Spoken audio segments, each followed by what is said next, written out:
Ya, berjumpa lagi dengan mata kuliah manajemen investasi dan pasar modal. Kali ini, pertemuan kali ini kita bahas tentang struktur pasar modal di Indonesia. Sebagai salah satu bagian dari pasar keuangan, pasar modal di Indonesia menyediakan instrumen investasi yang berkaitan dengan instrumen investasi pembiayaan jangka panjang, yaitu termasuk di dalamnya adalah obligasi dan saham. Nah, selanjutnya dalam sistem keuangan, dalam tatanan sistem keuangan di pasar keuangan, pasar modal itu posisinya di mana? Nah, seperti yang kita ketahui, aliran dana dari pihak yang memiliki kelebihan dana mengalir kepada pihak yang membutuhkan pendanaan. Nah, di sini ada beberapa alur yang digunakan dalam perjalanan dana tersebut. Yang pertama adalah menggunakan direct finance, yang kedua menggunakan indirect finance. Nah, yang sudah kita sering ketahui atau sering kita temui adalah aliran pendanaan yang menggunakan indirect finance, di mana pihak yang membutuhkan dana itu akan mencari pihak yang bisa mencarikan pendanaan. Nah, dalam hal ini ada fungsi financial intermediaries atau yang sering kita kenal dengan bank yang akan mencarikan dana untuk pihak yang membutuhkan pendanaan. Nah, kemudian dari pihak yang kelebihan dana, mereka akan mencari produk di mana bisa menampung dana mereka dan juga memberikan hasil yang sesuai dengan keinginan mereka. Nah, dari sisi permintaan dan penawaran dana ini bertemunya di financial intermediary. Nah, financial intermediary ini yang kita kenal dengan perbankan ini itu mengubah aset dan kepemilikan dari yang tadinya dalam bentuk obligasi dan saham, dia berikan menjadi produk yang ditawarkan untuk mengumpulkan dana pihak ketiga dalam bentuk deposito.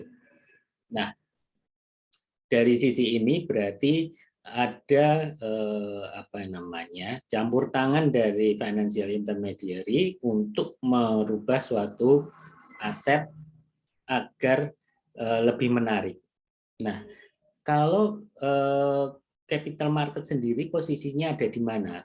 Capital market sendiri yang kita kenal dengan pasar modal atau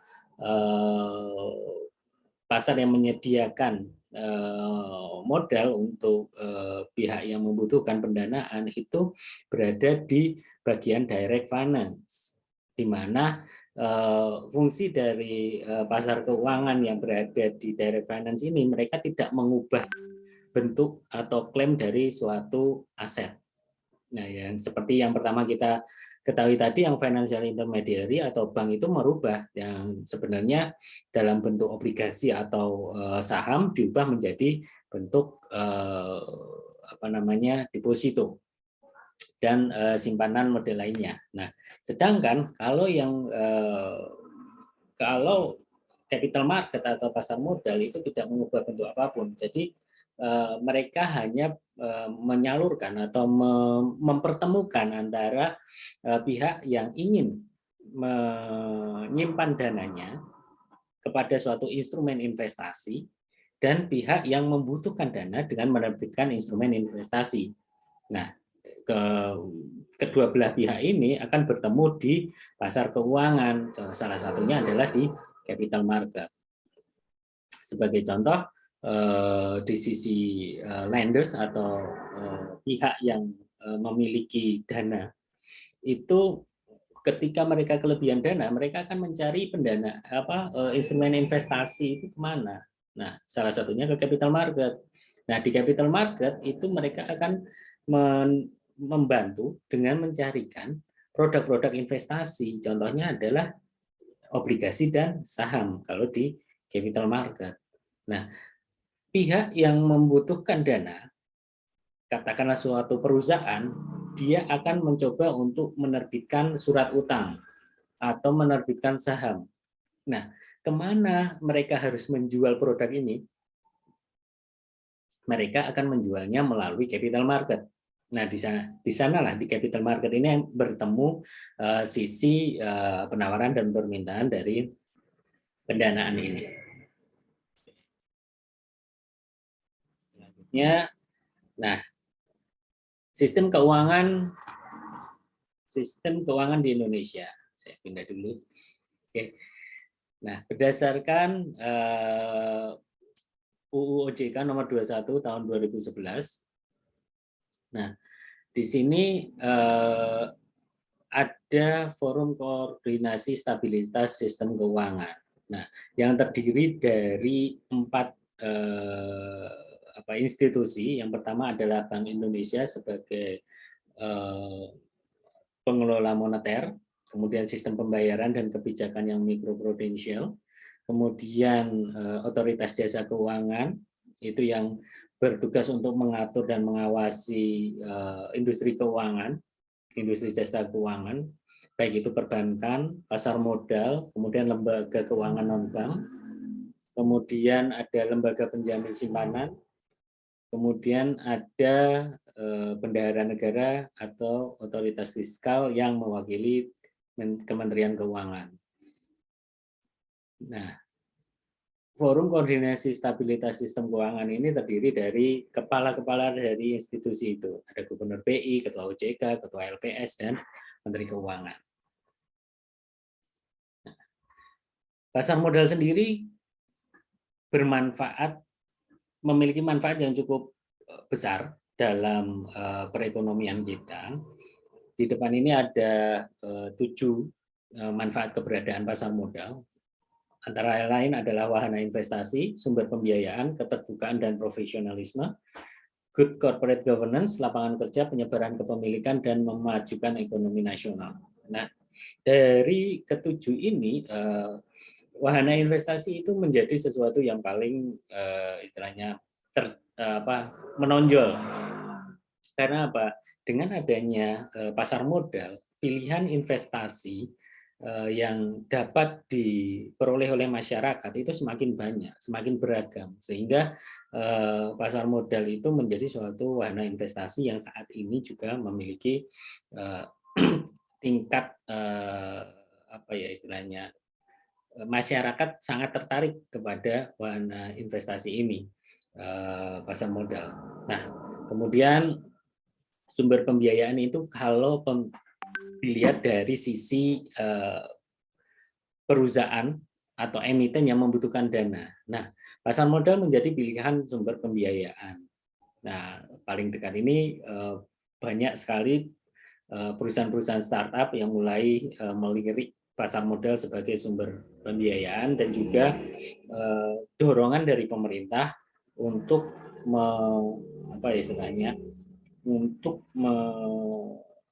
mengajak para startup ini untuk mencari pembiayaan di pasar modal. Agar apa? Agar keuntungan-keuntungan dari startup ini bisa dinikmati secara merata oleh masyarakat atau investor dalam negeri.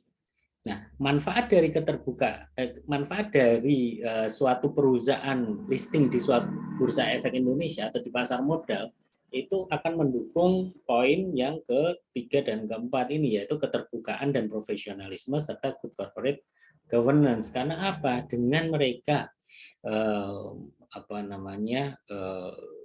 listing di bursa atau menerbitkan saham atau obligasi kemudian menjual di pasar modal, mereka terikat dengan undang-undang keterbukaan informasi atau peraturan keterbukaan informasi yang dikeluarkan baik itu Bursa Efek Indonesia maupun Otoritas Jasa Keuangan, sehingga mereka harus memberikan informasi yang sebenar-benarnya secara terbuka dan profesional.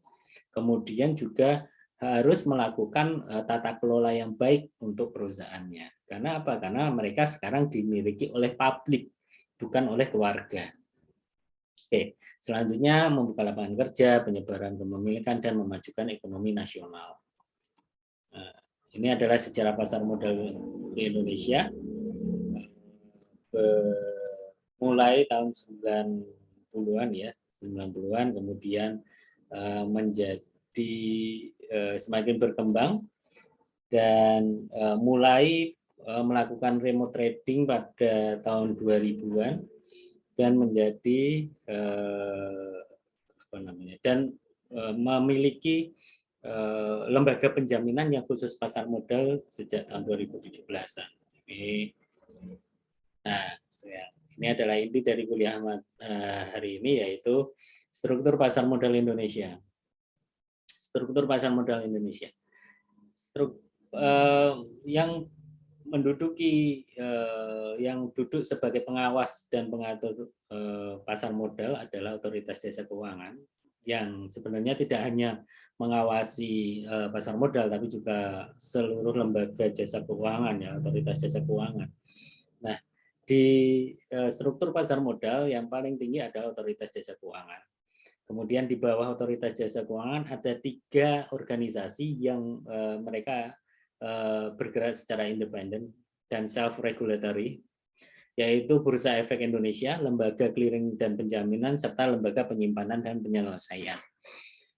Lebih sering dikenal dengan Bursa Efek Indonesia, BEI, kemudian Lembaga Clearing dan Penjaminan itu lebih sering dikenal dengan KPEI, Clearing, Penjaminan, dan Efek Indonesia.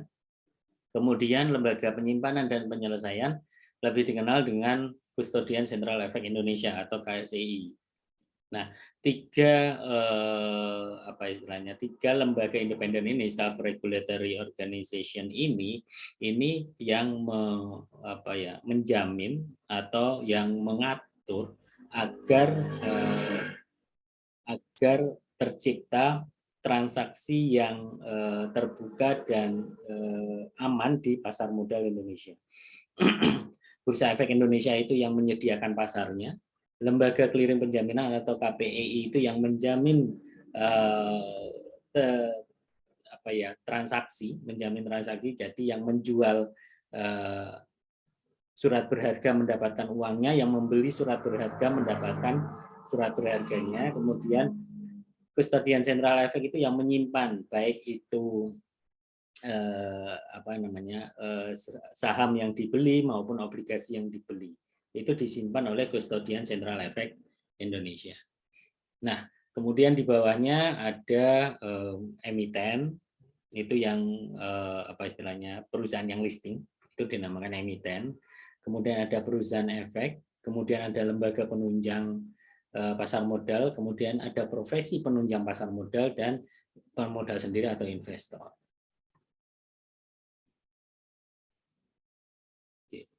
Nah, selanjutnya kita akan membahas OJK dan self-regulatory organization. Nah, OJK sendiri adalah suatu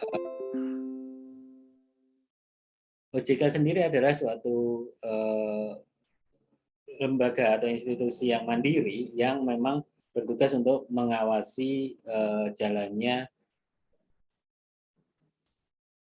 jasa keuangan di Indonesia. Nah, kemudian dulu yang mengawasi pasar modal adalah Bapepam LK atau Badan Pengawas Pasar Modal dan Lembaga Keuangan, di mana posisinya Bapepam LK itu ada di bawah Menteri Keuangan, langsung di bawah pemerintah Indonesia. Sehingga kalau dilihat dari sisi ini adalah struktur pasar modal sebelum adanya OJK.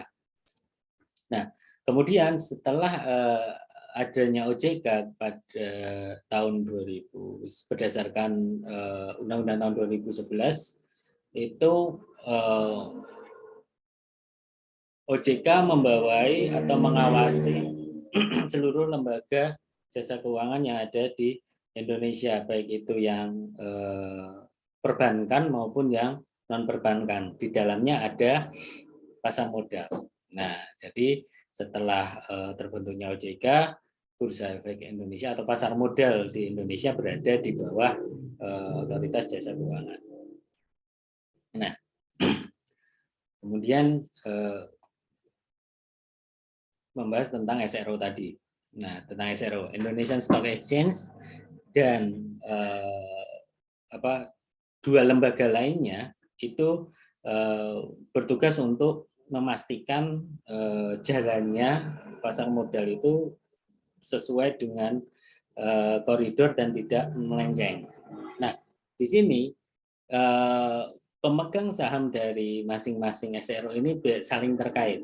Seperti ini contohnya adalah Bursa Efek Indonesia itu memiliki 100% kepemilikan atas KPEI. Kemudian atas KSEI itu Bursa Efek Indonesia memiliki 20%. Sedangkan KPEI memiliki 11,5% kepemilikan dari KSEI. Nah, jadi seperti itu. Nah, kalau Bursa Efek Indonesia sendiri siapa yang memiliki? Apakah Bursa Efek Indonesia itu adalah BUMN? Atau Bursa Efek Indonesia itu adalah lembaga pemerintah? Tidak. Bursa Efek Indonesia adalah perusahaan swasta. Tetapi pemegang saham dari Bursa Efek Indonesia adalah anggota bursa yang tercatat sebagai perusahaan perantara pedagang efek di Bursa Efek Indonesia. Jadi pemegang saham dari Bursa Efek Indonesia adalah perusahaan-perusahaan efek yang sudah terdaftar di Bursa Efek Indonesia. Nah, seperti itu. Nah, kemudian lembaga-lembaga penunjang lainnya selain 3 SRO ini ada kredit rating, ada Bapindo, kemudian ada lembaga pendidikannya Tejmi, ada lembaga untuk menjamin investasi dalam artian Investor Protection Fund. Jadi seperti halnya kalau LPS di perbankan. Nah, di pasar modal itu ada SIPF.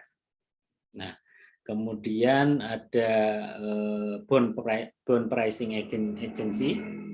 Jadi yang satu adalah credit rating, itu yang memberikan rating untuk surat berharga. Kemudian yang satu adalah penilai dari surat berharga tersebut, obligasinya, IBPA. Kemudian ada media channelnya dan Indonesia Securities Fund. Nah, ini pengertian dari self-regulatory organization. Bursa Efek Indonesia adalah pihak yang menyelenggarakan dan menyediakan sistem dan atau sarana untuk mempertemukan penawaran jual dan beli efek pihak-pihak lain dengan tujuan memperdagangkan efek di antara mereka. Pemegang sahamnya adalah perusahaan efek yang telah memperoleh izin sebagai perantara pedagang efek. Nah, jadi seperti itu ya. Definisinya adalah dia yang menyiapkan pasarnya. Jadi kalau kita mau bayangkan ya seperti kalau di Jogja ada Pasar Beringharjo, kalau di Jakarta ada PD Jaya, atau mungkin pengelola Hartono Mall atau pengelola Mall Anggrek. Ya, nah itu pengelolanya siapa? Nah itu kalau di pasar modal itu Bursa Efek Indonesia adalah pengelolanya, dia yang memberikan infrastrukturnya. Nah, kemudian kalau KPII itu pihak yang menyelenggarakan jasa clearing seperti tadi. Kemudian pemegang sahamnya tadi 100% adalah Bursa Efek Indonesia. Kemudian kalau KSEI adalah pihak yang menyimpan. Nah, kalau dilihat di sini bank kustodian 35%, self regulatory atau si Bursa Efek dan KPEI itu 31,5%. Kemudian ada perusahaan efek juga 31,5% dan Biro Administrasi Efek. Nah, ini Biro Administrasi Efek ini yang membantu mencatatkan tentang kepemilikan efek. Nah, hubungan SRO yaitu yang mengatur sistem perdagangan ini seakan-akan Bursa Efek Indonesia adalah bagian front office-nya, dia yang menyiapkan infrastrukturnya. Bagian back office-nya itu ada clearing dan KPI dan KSEI, sistem clearing dan penjaminan dan kustodian. Nah, ini saling terkait dan saling berkoordinasi sehingga menciptakan apa istilahnya infrastruktur pasar modal yang bagus di Indonesia. Nah, itu mengenai Bursa Efek Indonesia, KPGC, dan struktur pasar modal di Indonesia. Saya kira materi hari ini saya cukupkan sekian. Silakan dielaborate lagi dengan membaca atau mengumpulkan informasi dari situs-situs yang sudah saya rekomendasikan. Saya pamit dulu. Terima kasih. Sampai ketemu lagi.